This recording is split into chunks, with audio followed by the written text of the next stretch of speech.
দেখুন, কংগ্রেস বলছে এটা কংগ্রেসের গড়। এটা চরম হাস্যকর কথা।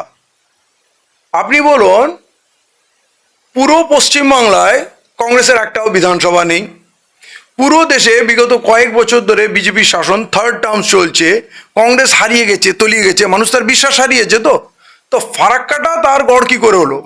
এই ফারাক্কায় এই এই পশ্চিমবাংলায় যেমন প্রথম 30 বছর কংগ্রেসের রাজত্ব ছিল, এই মনিরুল ইসলামের আগের, মনিরুল সাহেবের আগে এরা 25 বছর মাইনুল হক ছিল। কেন্দ্রে 60 বছর কংগ্রেসের রাজত্ব ছিল। এই 30 বছর রাজ্যে, কেন্দ্রে 60 বছর এবং এখানে মইনুল হক সাহেবের 25 বছরে কি কাজ হলো? এটা কেন এটা কংগ্রেসের গড় হবে? আপনি বলুন, এখানে আপনি একটা রাস্তা নেই, একটা ড্রেন নেই, এখানে স্কুল কলেজের অবস্থা খুব খারাপ, স্বাস্থ্য কেন্দ্র মানে গরুর খাটালের থেকে অদম, এখানে কোনো কাজ নেই, এখানকার মানুষের মূল জীবিকা হচ্ছে বিড়ি বাঁধা। লক্ষ লক্ষ মানুষ বিড়ি বাঁধছে। এটা কেন বাঁধছে জানেন? এখানে এত কম পয়সায় কাজ করানো হয়, পৃথিবীর কোনো মানুষ এত কম পয়সায় কাজ করবে না। এখানে বেকারত্ব এত, না শিল্পের উন্নয়ন, না শিক্ষার উন্নয়ন, না স্বাস্থ্য উন্নয়ন, কিছুই করেনি। তারপরেও এটা কংগ্রেসের গড় হয় কি করে? আসল বিষয় কি জানেন? এখানকার মানুষ দুটো তিনটে দলের নাম জানে। যখন একটার উপরে রাগ হয় তখন আরেকজনকে ভোট দেয়।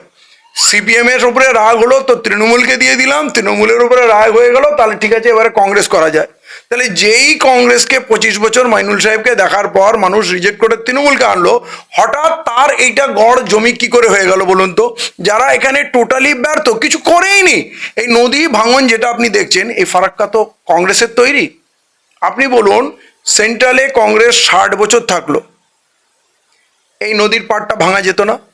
আপনি দেখুন, কলকাতার শহর নদীর পাশে দাঁড়িয়ে আছে, একদিকে হাওড়া, একদিকে কলকাতা, কোথাও দেখবেন না পাড় ভেঙে যাচ্ছে। আপনি সমুদ্রে বিশাল বিশাল ঢেউয়ের আপনি পাহাড় দেখবেন, হাজার হাজার ঢেউ আসছে, দীঘার পাহাড় ভেঙে যাচ্ছে না। আপনি দেখবেন মুম্বাই মেরিন ড্রাইভের সমুদ্রের গায়ে আছে, বিশাল বিশাল ঢেউ এসে আছড়ে পড়ছে, ভেঙে যাচ্ছে না। তাই এখানে সব ভেঙে বেরিয়ে যাচ্ছে। কারণ কি? কারণ সরকার চায় এটা ভেঙে যাক। এখানকার মানুষের প্রতি সরকারের কোনো ভালোবাসা নেই। সরকারে আপনি বলুন, অধীর চৌধুরী এসে নদীর ধারে দাঁড়িয়ে কেন্দ্রীয় বিজেপি মন্ত্রীকে ফোন করে বলছে ইহাকে হালাত ঠিক নেই, আপ কুছ করিয়ে যাও, একটা কিছু বললো। তাহলে কি আপনি চান বিজেপি এখানে এসে পাড়টা বাঁধুক? আপনার মনে হয় বিজেপি এখানকার মানুষকে খুব ভালোবাসে? বিজেপির কাছে দাবি করছেন নাকি একটা কথা বলতে হয় বলে দিলেন? তাহলে 60 বছর আপনার সরকার ছিল, যেটা বিজেপিকে করতে বলছেন সেই কাজটা আপনারা করেননি কেন? তাহলে এরপরেও মানুষের সামনে দাঁড়িয়ে কি করে বলেন এটা কংগ্রেসের গড়? ওই বললাম না, মানুষ আর দল চেনে না। যেই দিন মনের মতো দল পেয়ে যাবে, এদের হয়ে লড়াই করার নেতা পেয়ে যাবে, এদের হয়ে কথা বলার লোক পেয়ে যাবে, সেই দিন কিন্তু এরা জড়িয়ে ধরবে। অধীর চৌধুরীকে রিজেক্ট করেছে বহরমপুর। অধীর চৌধুরীকে এত বছর বহরমপুরের মানুষ ওখানকার ওকে এমপি বানিয়েছে। ও কি করেছে? শুধু সন্ত্রাস দিয়েছে। আপনি বলুন, ও বলছে যে ওখানে সন্ত্রাস বাড়ে, এনআইএ কিছু ছেলেকে তুলে নিয়ে গেল, সেখানে সঙ্গে সঙ্গে অধীর চৌধুরী বলছে কি এখানে এত সন্ত্রাসবাদ ভরে গেছে, আমি আতঙ্কিত বোধ করছি।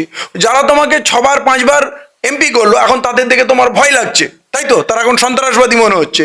ওনার মনে হলো হঠাৎ মালদা মুর্শিদাবাদের লোক বিদ্রোহ করবে, বাংলাদেশের সঙ্গে মিশে যাবে, এরা মুসলমান, বাংলাদেশ মুসলিম কান্ট্রি, তাই এরা বাংলাদেশের সঙ্গে মিশে যাবে। তার মানে আমাদের তুমি দেশদ্রোহী বলছো, আমাদের বিশ্বাস করা যায় না।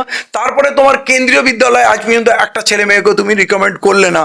তাহলে এই লোকটা ভণ্ড আমাদের এইখানে এসে মুসলমানদের মানুষ, মুর্শিদাবাদের মানুষকে এটা বোঝাবে যে এটা কংগ্রেসের গড়, আর এই লোকটার নেতৃত্ব মেনে আমাদের করতে হবে। এই লোকটা হাজী আখতার হোসেনের যাদের হত্যা করার অভিযুক্ত, যাদের বিরুদ্ধে অভিযোগ আছে, তাদের নিয়ে ঘুরে বেড়ায়, তারা আরএসএস এর লোক। আর এই লোকটির বিরুদ্ধে অভিযোগ আছে যে অধীর চৌধুরীও আরএসএস এর লোক, ইনি নাকি আমাদের নেতা, মুর্শিদাবাদের নেতা।